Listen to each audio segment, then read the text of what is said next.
Pemirsa, Iran melancarkan serangan rudal yang menghantam fasilitas nuklir Israel. Dalam peristiwa ini puluhan orang terluka dan permukiman rusak parah. Wow. Wow. Wow. Wow. Wow. Apa? Wow. Wow. Apa? This is the first part. Wow. That is. I just get. Wow.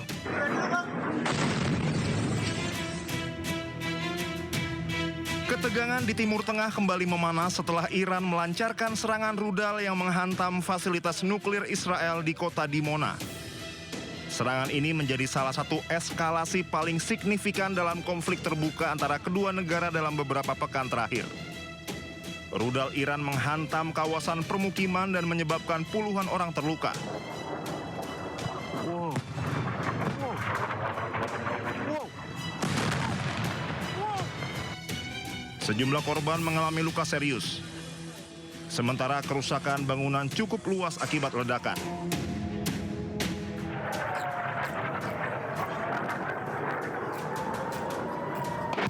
Iran menargetkan Dimona sebagai balasan atas serangan Israel terhadap fasilitas nuklir Natanz. Iran tidak hanya menyerang untuk membalas, namun mengirim pesan strategis tidak ada lagi zona aman bagi Israel, bahkan untuk aset paling rahasia sekalipun.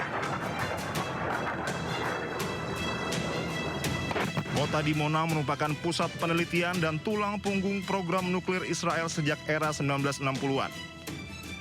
Serangan Iran di kota Dimona memiliki arti strategis berlapis.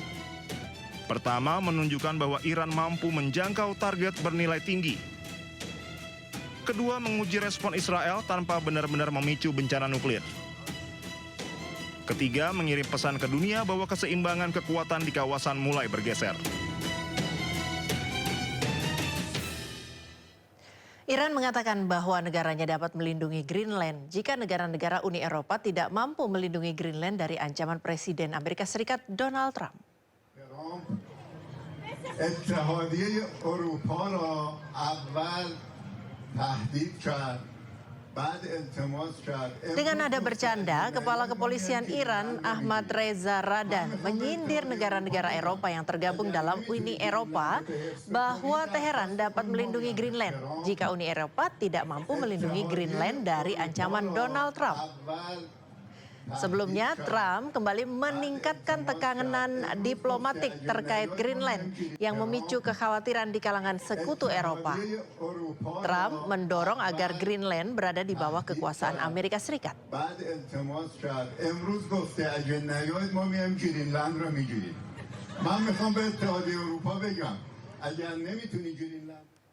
Pemirsa, 8 orang tewas dan puluhan orang terluka akibat serangan rudal Iran di Arad, Israel Selatan. Serangan tersebut menegaskan superioritas rudal Iran dalam perang melawan Israel dan Amerika Serikat.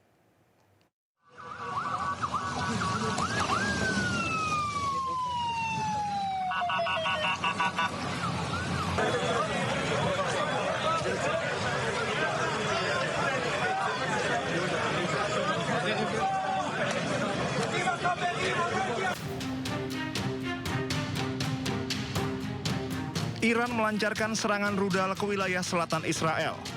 Sebuah rudal hipersonik dengan setengah ton bahan peledak menghantam 3 bangunan tempat tinggal di Arad.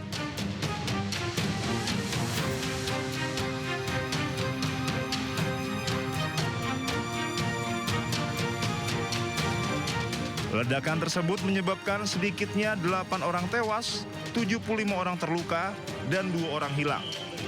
Pasukan tentara Israel membantu mengevakuasi orang-orang yang terluka dari bawah reruntuhan. Sementara tim penyelamat dan pertahanan sipil melanjutkan operasi di berbagai lokasi. Sedangkan rumah sakit di Beersheba kewalahan menerima korban luka. Otoritas Israel menyatakan keadaan darurat di tengah kekhawatiran akan banyaknya orang hilang. Masyarakat diminta pergi ke rumah sakit dan menyumbangkan darah.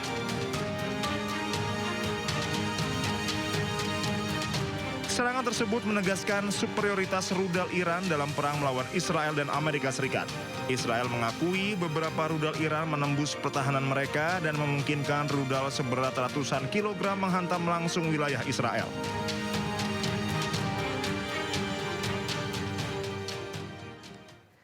Sementara itu pemirsa, sedikitnya 15 orang terluka akibat serangan ratusan rudal Iran yang menghantam beberapa lokasi di Tel Aviv.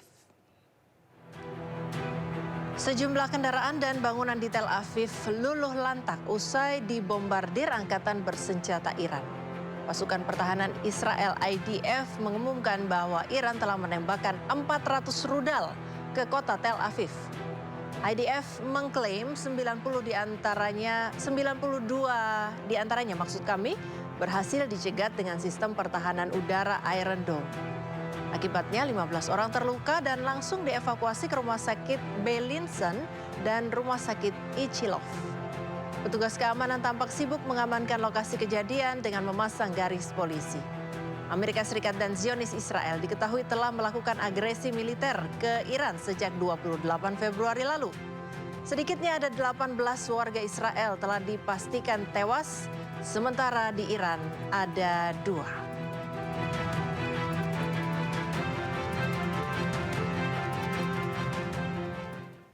Serangan rudal Iran menghantam permukiman warga Zionis di Rehovot, Tel Aviv. 2 orang terluka dilarikan ke rumah sakit.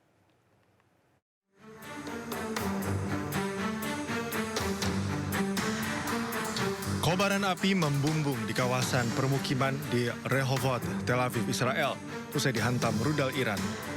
Nampak sebuah rumah hangus terbakar dan menyisakan puing-puing yang berserakan di jalan.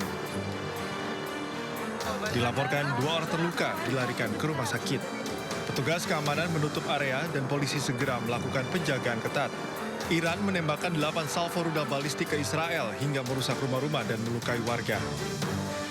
Sebelumnya pada hari Jumat, pasukan pertahanan Israel atau IDF telah mendeteksi gelombang rudal balistik Iran yang menargetkan Israel Tengah dan wilayah Yerusalem. Media lokal Israel melaporkan total korban tewas maupun terluka mencapai 4.099 orang.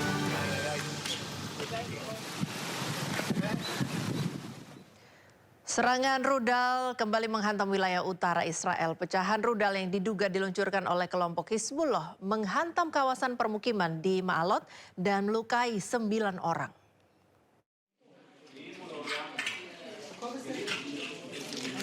Ledakan dahsyat dilaporkan terjadi di permukiman Ma'alot, Israel Utara usai pecahan rudal yang diluncurkan oleh kelompok Hizbullah Lebanon menghantam sejumlah titik. Warga menggambarkan getaran hebat yang mengguncang gedung hunian saat serangan berlangsung.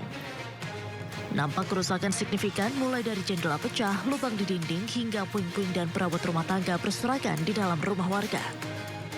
Petugas darurat menyebut sedikitnya 4 titik jatuh teridentifikasi di dalam kota, dengan 3 diantaranya merupakan hantaman langsung ke bangunan tempat tinggal.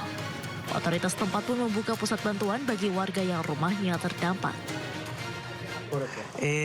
שמענו אזעקה, נכנסנו לממ"ד.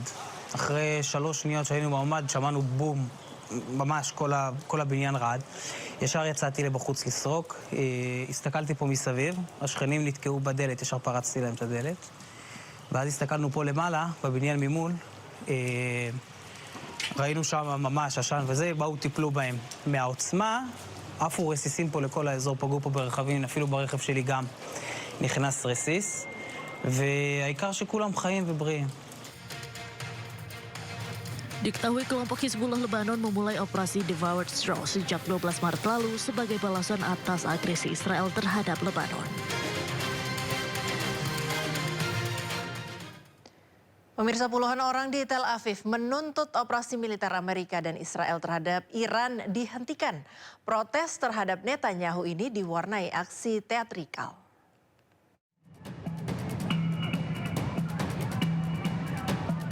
Para pengunjuk rasa memegang spanduk. Mereka menentang kebijakan perang Israel yang diambil oleh Netanyahu. Selain membentangkan spanduk, para pengunjuk rasa juga menuntut Netanyahu segera diekstradisi ke Den Haag atas kejahatan perang. Selain menolak kebijakan Perdana Menterinya, warga Tel Aviv ini juga tegas mengecam operasi militer Amerika dan Israel terhadap Iran. Unjuk rasa juga diwarnai aksi teatrikal, di mana pengunjuk rasa mengoleskan cat merah yang disimbolkan sebagai pertumpahan darah akibat kebijakan Netanyahu. Protesting because of the war that we are 22 days are still running to the shelter without any aim, because we understood that in the beginning our tyrant said that we are fighting against the Iranian regime, but 8 months ago he said that we are defeat them for generations, and 8 months later we are still running to the shelters because we are fighting against Iran. Unjuk rasa berjalan damai, sementara aparat keamanan menjaga ketat lokasi selama unjuk rasa berlangsung. Sementara itu pemirsa, serangan udara Amerika Serikat dan Israel merusak fasilitas kesehatan di wilayah barat daya Iran. Rumah sakit Imam Ali di Andimesh tidak dapat menerima pasien hingga perbaikan selesai.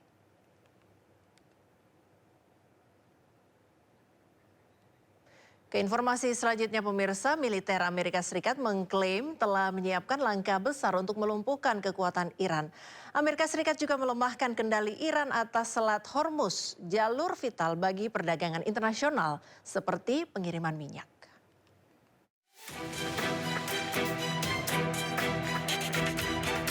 Kepala Komando Pusat Amerika Serikat Laksamana Brad Cooper mengatakan pasukan Amerika Serikat telah menyerang lebih dari 8.000 target Iran termasuk 130 kapal sejak dimulainya operasi tempur pada 28 Februari 2026. Cooper juga mengklaim kemampuan Iran menyerang kapal di Selat Hormuz telah menurun setelah jet tempur Amerika Serikat menjatuhkan bom seberat 2.300 kg di fasilitas bawah tanah pesisir Iran yang menyimpan rudal jelajah anti kapal dan peluncur bergerak. Serangan tersebut juga menghancurkan situs pendukung intelijen dan relay radar rudal yang digunakan untuk memantau pergerakan kapal. Iran has lost significant combat capability over the last 3 weeks. We are taking out thousands of Iranian missiles, advanced attack drones, and all of Iran's navy, which they use to harass international shipping. Their navy is not sailing, their tactical fighters are not flying, and they've lost the ability to launch missiles and drones at the high rates seen at the beginning of the conflict. Sebelumnya, Presiden Amerika Serikat Donald Trump mengancam akan menyerang dan menghancurkan pembangkit listrik Iran jika akses lewat Selat Hormuz tidak dibuka dalam waktu 48 jam. Militer Iran membalas akan menargetkan semua infrastruktur energi milik Amerika Serikat di kawasan tersebut jika infrastruktur bahan bakar dan energi Iran diserang.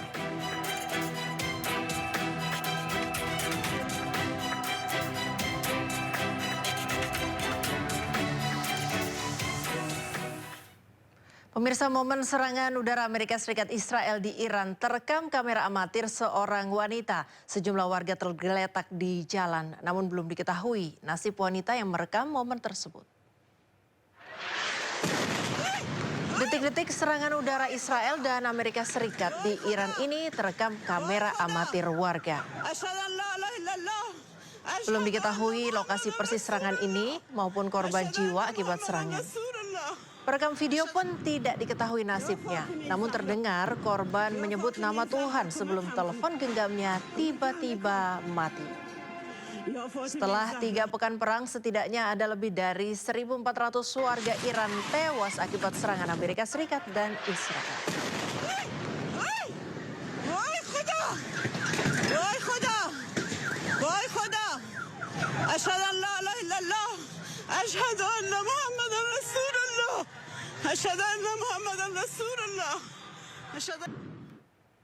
Pemirsa, rekaman video amatir menunjukkan kepulan asap membumbung tinggi ke langit Ahvaz, Iran di tengah serangan Israel terhadap kota tersebut.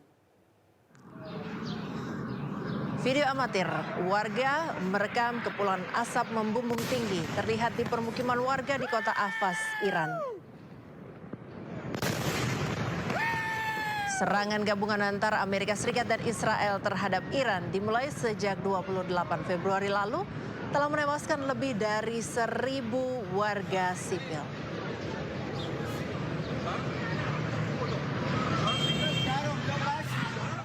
Pemirsa, Iran meluncurkan 2 rudal balistik jarak jauh ke pangkalan militer gabungan Amerika Serikat Inggris di Diego Garcia, Samudra Hindia. Peluncuran rudal ini menempuh 4.000 kilometer.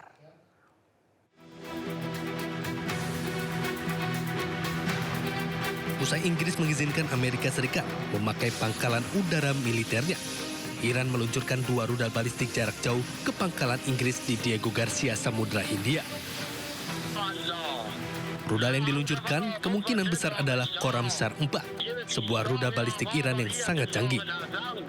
Peluncuran rudal ini merupakan pertama yang dilakukan oleh Iran. Diperkirakan rudal balistik Iran jarak jauh ini menempuh 4.000 km menuju pangkalan Inggris di Diego Garcia. Atas serangan ini, tidak satu pun rudal mengenai pangkalan militer gabungan Amerika Serikat Inggris.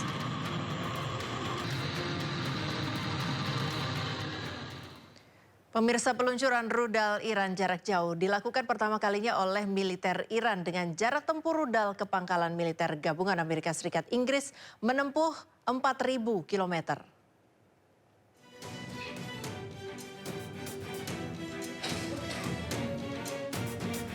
Bisa kita lihat rudal yang diluncurkan oleh pasukan militer Iran ke pangkalan militer gabungan Amerika Serikat Inggris menempuh jarak yang cukup jauh ke Diego Garcia, Samudra Hindia mencapai 4.000 km. Operasi peluncuran rudal balistik ini dilakukan pertama kali oleh militer Iran.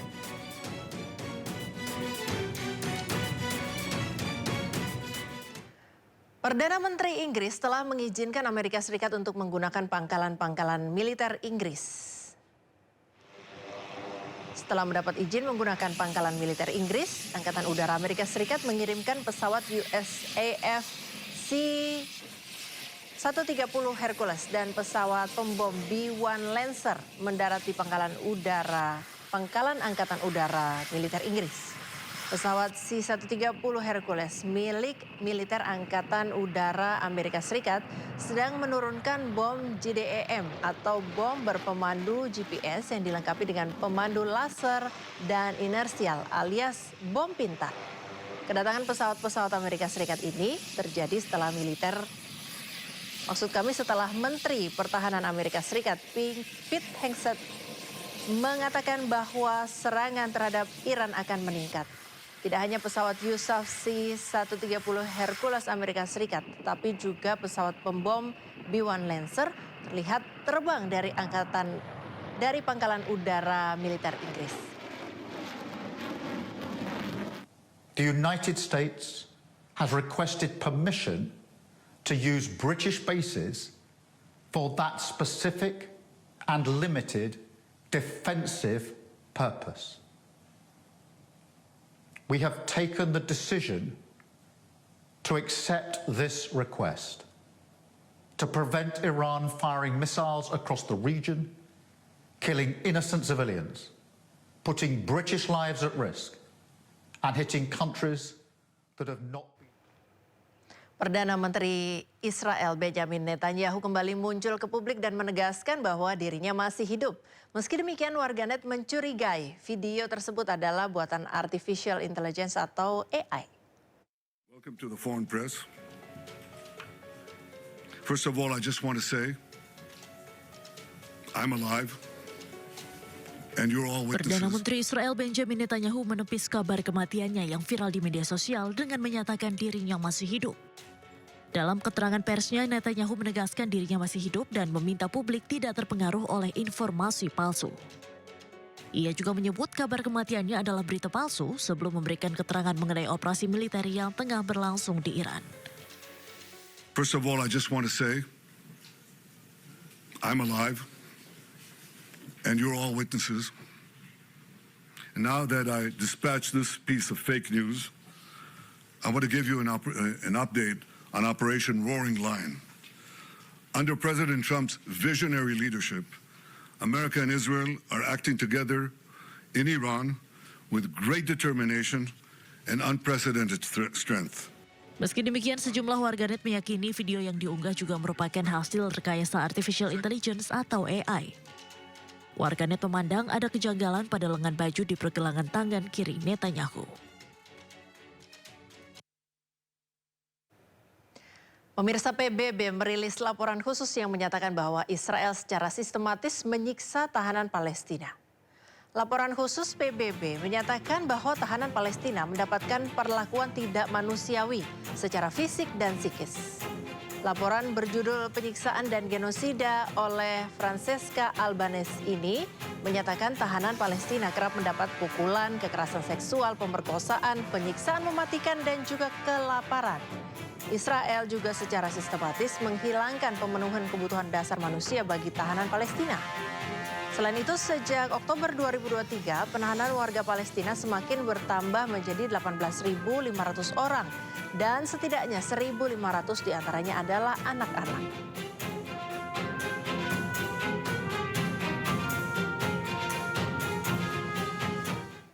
Di tengah dentuman perang yang kembali mengguncang Timur Tengah, seorang perawat di Lebanon memilih bertahan meski kehilangan orang-orang tercinta.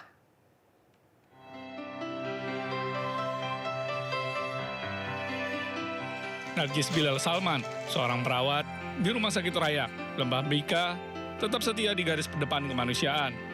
Di saat keluarganya mengungsi demi keselamatan, ia justru memilih tinggal menjalankan sumpah profesinya. Perang tahun 2024 telah merenggut undangan dan sepupunya. Namun bagi Narjis, luka itu menjadi kekuatan.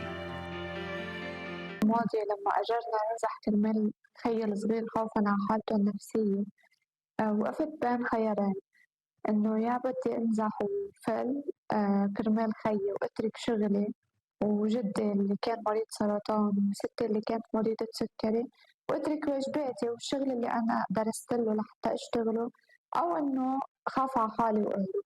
أكيد كان الخيار إنه أنا مش خاف على حالي وأهرب لأنه دمي مش أغلى من دم كل العالم اللي عم بتروح.